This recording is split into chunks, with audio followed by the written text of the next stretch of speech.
Well, the first things I did when I came up to Orkney were little things in a tiny wee notebook. It was just a question of getting something down on paper. And I think the first thing I noted was everything is horizontal, which was quite unusual for me because a lot of my work is sort of vertically composed. So I started with fairly, as I usually do, with fairly accurate drawings of the land that I saw around me, which gradually evolved into this series of works, which was looking at the headland immediately opposite to Lynx House, and looking at it in, when I first came up it was a terrible weather, it was pouring with rain and very, very misty. So all of these kind of grey, misty watercolours at the beginning. And then I wanted to try and work on a much bigger scale, just because I think at the beginning of a residency, you sometimes think unless you commit yourself to something fairly big, you're going to go around for days thinking, oh, what should I do? Should I do this? Should I do that?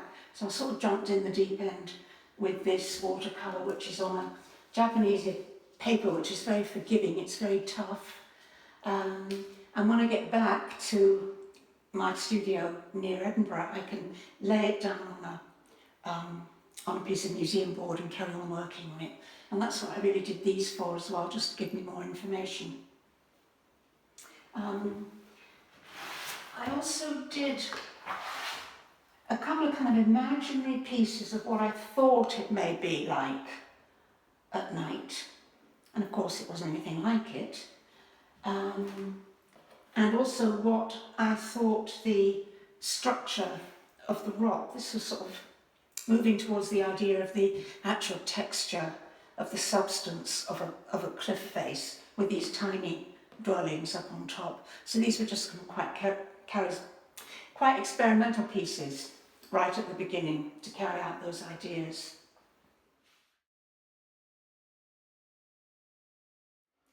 Okay, well the next thing I started to look at were the skies around here, because one of the things I was trying to do with this residency is to look at the light of the northern summer, so that you're looking at the solstice and you're looking at that long, long twilight. And the skies were kind of incredible. I mean, on the days when there was a lot of cloud cover, it still was light. But on the days when it was really bright skies, I mean, I looked out the window at about 1 o'clock one morning and you could still see everything as it was during the day, really well defined. So I did a sort of whole series of random, started off with this one, some drawings, some notes, and kind of little compositional notes about how I could vary the idea of the proportion between the sky and the sea, and varying the sort of the light source. And one thing that I really became quite interested in was the broch at the end of Bernsey, which lies like a sort of sleeping animal. And round about 11 o'clock at night, midnight, you get this sort of very, very misty, almost pointillist sort of light, so that it lacks clarity, but it's very, very much there. So I've been doing some work with that. And really just trying to build up a whole lot of references that I could take back and use when I get home.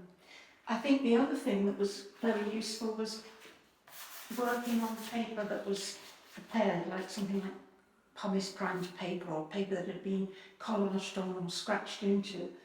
And it made some of the skies less naturalistic, and I think that's one of the things I was wanting to try and move away from, so that they were becoming kind of freer and more organic than topographical. And I've been looking at the standing stones as well, and I've seen them in a couple of different sort of varieties of weather. One quite late at night and one in a very, very misty day. They are fantastic. I mean, I hadn't seen them before, so a lot of the drawings I was thinking about was how they are almost growing out of the land. And they're difficult things to draw because they're kind of a cliche in a way, they're so well known. So I was thinking about them, seeing them very much in the distance and along the edge of the land and sort of growing out of the land, and thinking about the broken down texture. And in one of the earlier drawings of the cliffside, I was using that broken, it was that way up, but using that broken texture, very distressed on the surface. So I was thinking that I could maybe do something with the stones that used these techniques. Yeah, some more started seeing Hoy in the distance. They became very, very sort of special, emotive kind of places. So what I tried to do was just some studies of them, but talking a lot about the textural areas within the painting rather than the topographical areas, and also the kind of textures in the ground. I'm thinking very much of this one at about midnight, when the light is very, very low, very, very even, and the whole thing becomes really kind of quite a magical image. And then the other landmass I was looking at yesterday was Yesnaby, which is going to be yet another kind of challenge with these incredible sort of rock strata moving down to the beach.